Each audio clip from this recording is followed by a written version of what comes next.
எந்த சமயத்திலும் இறைவன் கணவன் மனைவியாக எந்த சமயம் சொல்லவே இல்லை. நம்ம சமயம் தான் சொல்லி கொடுத்தது. மண்ணில் நல்ல வண்ணம் வாழலாம். நீங்கள் நல்லா வாழலாங்க. ஞானசம்பந்த பெருமான் சொல்கிறார், மண்ணில் நல்ல வண்ணம் வாழலாம், எண்ணில் நல்ல கதிக்கு யாதுமோர் குறைவில்லை. எந்த குறைவும் இல்லைப்பா. கண்ணில் நல்லதுரும் கழுமழ வழநகர் பெண்ணில் நல்லாளோடும் பெருந்தகை இருந்தவாறே.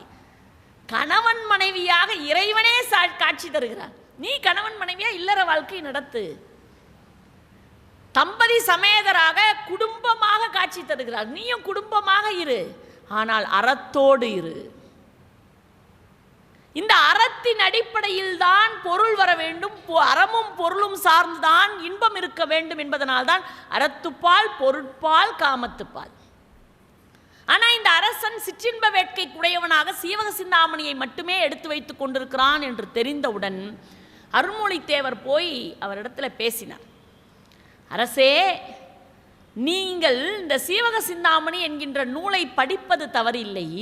ஆனால் நீங்கள் படிக்கிற காரணத்தினால் இந்த சோழ நாடே சிற்றின்ப வேட்கை கொண்டு அலைகிறது. ஒருவன் முதலில் ஆரம்பத்திலேயே சிற்றின்ப நூல்களை படித்து விட்டான் என்று சொன்னால் அவனுக்கு அறமும் தெரியாது, தர்மமும் தெரியாது, நேர்மையும் தெரியாமல் போய்விடும். ஒரு சமுதாயம் அழிய வேண்டும் என்று சொன்னால் இளைஞர்களுடைய மனதிலே காம விதைகளை தூவிவிட்டால் போதும், அந்த சமுதாயம் அழிந்து போகும். அதை நீங்கள் நினைவில் வைத்துக் கொள்ளுங்கள் என்று சொன்னார். அந்த ராஜா கேட்டுக்கிட்டான். சொன்னதெல்லாம் பெருசு இல்லைங்க, கேட்கணும். உயர் பதவியில் இருக்கிறவன். நிறைய பேர் சொல்லுவாங்க, கண்ணகி போய் மதுரையை எரித்தால், கண்ணகி போய் பாண்டியன் நெடுஞ்செழியனிடம் நீதி கேட்டு போராடினாள் அப்படிலாம் சொல்லுவாங்க. அதெல்லாம் சிறப்பு கிடையாது. அவ போய் நின்று பேசினா, தேரா மன்னா செப்புவதுடையன் எல்லரு சிறப்பின் இமையவர் வியப்ப புல்லூர் புன்கண் தீர்த்தோ நன்றியும் வாயிற் கடைமணி நடுநா நடுங்க ஆவின் கடைமணி உகுனி நெஞ்சு சுட தான் தன் அரும்பெறர் புதல்வனை ஆளியின் மடித்தோன் பெரும்பெயர் புகாரன் பதியா ஊர் ஏசா சிறப்பின் இசைவிளக்கு பெருங்குடி மாசாத்து வாணியன் மகனையாகி வாழ்தல் வேண்டி ஊழ்வினை சுரப்ப சூழ்கல் மன்னா நின்னகர் புகுந்தீங்கு என்கார் சிலம்பு பகர்தல் வேண்டி நின்பார் கொலைகளப்பட்ட கோவலன் மனைவி கண்ணகி என்பதன் பெயர் அப்படின்னு சொன்னான். ஒன்றும் இல்லை, இவ்வளோ பெரிய செய்யலும் எதுக்குன்னா என் பேர் கண்ணகின்னு சொல்கிறதுக்கு. கண்ணகி என் ஊர் மனுநீதி சோழன் வாழ்ந்த ஊர், என் ஊர் சிபி சக்கரவர்த்தி சிபிச்சோழன் வாழ்ந்த ஊர். அந்த ஊரில் வந்திருக்கேன், நியாய தர்மத்தோடு வந்திருக்கேன், நீ நியாயம் சொல்லிட்டான்னு கேட்டா. இது கேட்டதெல்லாம் பெருசு இல்லைங்க.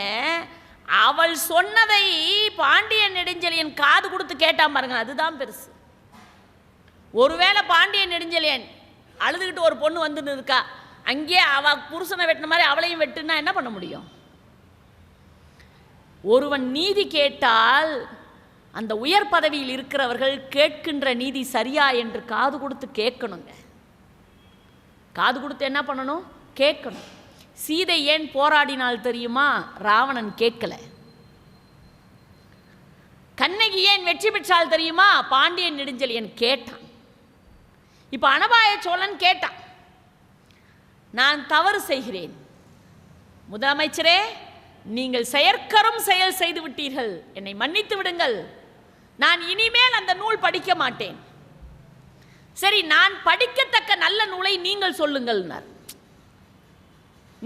நான் படிக்கிற மாதிரி இறை சிந்தனையோடு கூடி இருக்கக்கூடிய உயர்ந்த நூல்களை பற்றி நீங்கள் சொல்லுங்கள்.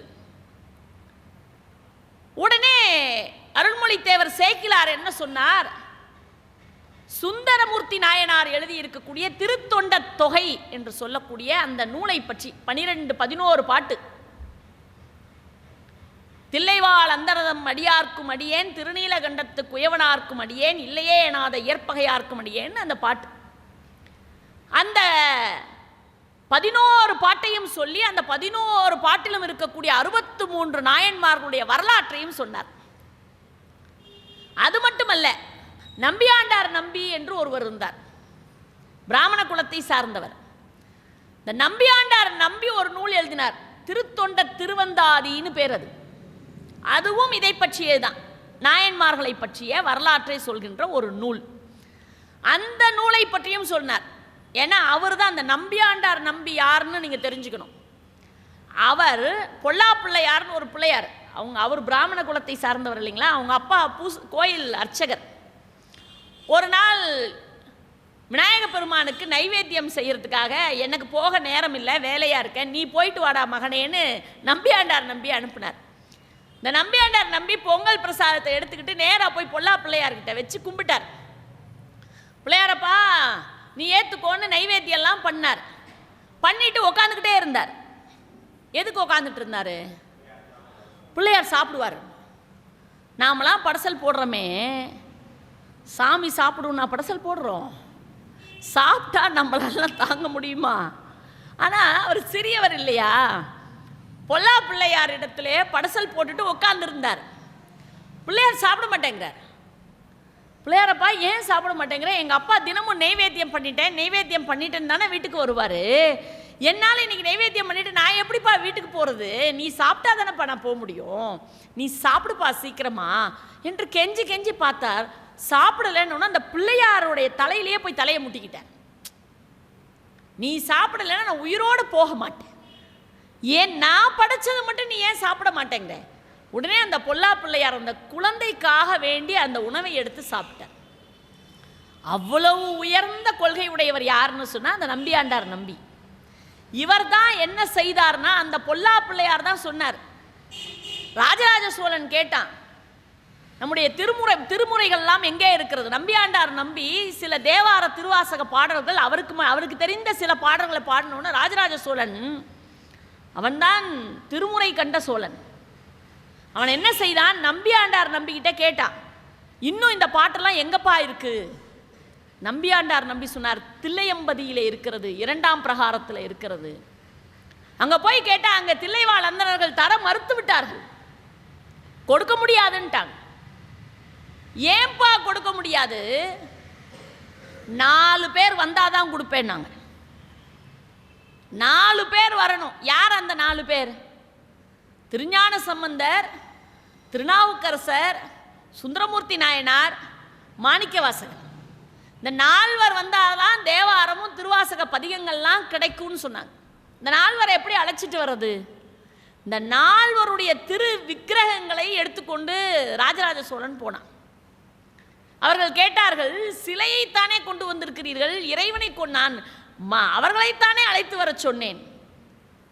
அப்ப ராஜராஜ சோழன் கேட்டான், தில்லைவாழ் அந்தணர்களே, இந்த விக்கிரகங்கள் எல்லாம் சிலை என்றால் அங்கே அம்பலத்தில் ஆடுகிற நடராஜ பெருமானும் சிலைதானா என்று கேட்டான். அசந்து போனார்கள் தில்லைவாழ் அந்தணர்கள்.